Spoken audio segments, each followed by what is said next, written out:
नमस्कार बंधुरा, आमी विकास, आपनारा देखछेन तोमार आमार निউজ। आमरा चले एलाम आज के आबार एकटी नतून भिडियो निये।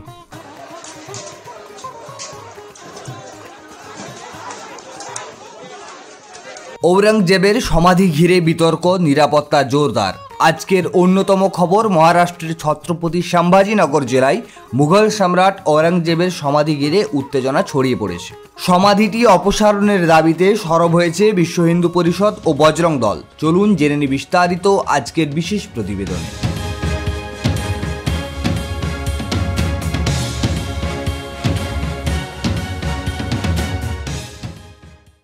औरंगजेबेर समाधिटी भारतेर प्रत्नतात्त्विक सर्वेक्षण ASI द्वारा जातीय ऐतिह्যের স্মারক হিসাবে সংরক্ষিত।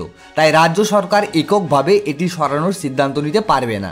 তবে মহারাষ্ট্রের মুখ্যমন্ত্রী দেবেন্দ্র ফডনবিস জানিয়েছেন, আইনের প্রতি শ্রদ্ধাশীল থাকলেও औरंगजेबকে কোনোভাবেই গৌরবান্বিত করা হবে না। শুধু ছত্রপতি শিবাজী মহারাজকেই গৌরবান্বিত করা হবে, औरंगजेबকে নয়। এদিকে বিশ্ব হিন্দু পরিষদ সরকারের কাছে স্মারকলিপি জমা দিয়ে বলেছে, औरंगजेबের সমাধি ভারতীয় জনগণের দুঃখ ও অত্যাচারের প্রতীক। বিক্ষোভকারীরা হুঁশিয়ারি দিয়েছে, যদি সরকার এই বিষয়ে পদক্ষেপ না নেয় তবে চলো সম্ভাজিনগর আন্দোলন শুরু হবে। বিক্ষোভকারীদের বক্তব্য, আমরা বাবরি মসজিদ নিয়েও বসে থাকিনি, আমরা এখানেও বসে থাকবো না। বিজেপি নেতা নীতিশ রানে বলেন, আমরা এই ইতিহাসের কালো অধ্যায় মুছে ফেলতে চাই। অন্যদিকে বিরোধী শিবির এই ইস্যুতে বিজেপি ও RSSকে কটাক্ষ করেছে। শিবসেনা নেতা সঞ্জয় রাউত বলেছে, সরকার চাইলে একটি বিজ্ঞপ্তি জারি করে সমাধিটি সরিয়ে ফেলতে পারে, তাহলে এত নাটক কেন? NSP-SP নেতা জিতেন্দ্র আওহাদ কটাক্ষ করে বলেছেন, মুঘল সাম্রাজ্যের প্রতীকী হিসেবে যদি সবকিছু ধ্বংস করতে হয় তবে লাল কেল্লাও ভেঙে ফেলা উচিত। এই মুহূর্তে পুলিশ প্রশাসন সমাধির নিরাপত্তা বাড়িয়েছে। ছত্রপতি সম্ভাজিনগর জেলায় অতিরিক্ত পুলিশ মোতায়েন করা হয়েছে এবং সম্পূর্ণ বিষয়টি নিয়ে আপনার কি মতামত কমেন্টে জানাতে ভুলবেন না। আমাদের আজকে দ্বিতীয় বিশেষ প্রতিবেদন, নদিয়ার বৈরামপুরের শিব মন্দিরে তপশিলি জাতিভুক্ত মানুষের প্রবেশাধিকার নিয়ে তুমুল বিতর্ক। কলকাতা হাইকোর্টে এই বিষয়ে শুনানি চলাকালীন পুলিশের ভূমিকা নিয়ে ক্ষোভ প্রকাশ করেছেন বিচারপতি তীর্থঙ্কর ঘোষ।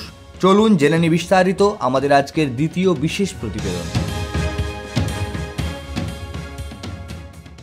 অভিযোগ, গাজন উৎসবে রজক বা ধোপা সম্প্রদায়ের মানুষদের মন্দিরে প্রবেশ এবং সন্ন্যাসী হওয়ার অধিকার থেকে বঞ্চিত করা হচ্ছে। উচ্চ আদালতে এই নিয়ে মামলা হওয়ার পর পুলিশের নিষ্ক্রিয়তা নিয়ে প্রশ্ন তুলেছেন বিচারপতি। তার কটাক্ষ, কিসের এত ইগো? পুলিশকে রিপোর্ট লিখতেই অফিসে বসে থাকবে? বিচারপতি আরও বলেন, পুলিশের দায়িত্ব শুধু রিপোর্ট তৈরি করা নয়, বরং মানবাধিকার রক্ষা করাও তাদের কর্তব্য। বাংলায় এই ধরনের বৈষম্য কাম্য নয় বলেই মন্তব্য করেছেন তিনি। ইতিমধ্যে জেলা প্রশাসন ও পুলিশকে 24 ঘন্টার মধ্যে ঘটনার বিস্তারিত রিপোর্ট জমা দেওয়ার নির্দেশ দিয়েছে আদালত। শুক্রবার এই মামলার পরবর্তী শুনানি হবে। হাইকোর্টের এই পর্যবেক্ষণের পর প্রশাসন কী ব্যবস্থা নেয় সেদিকে নজর থাকবে গোটা রাজ্যের।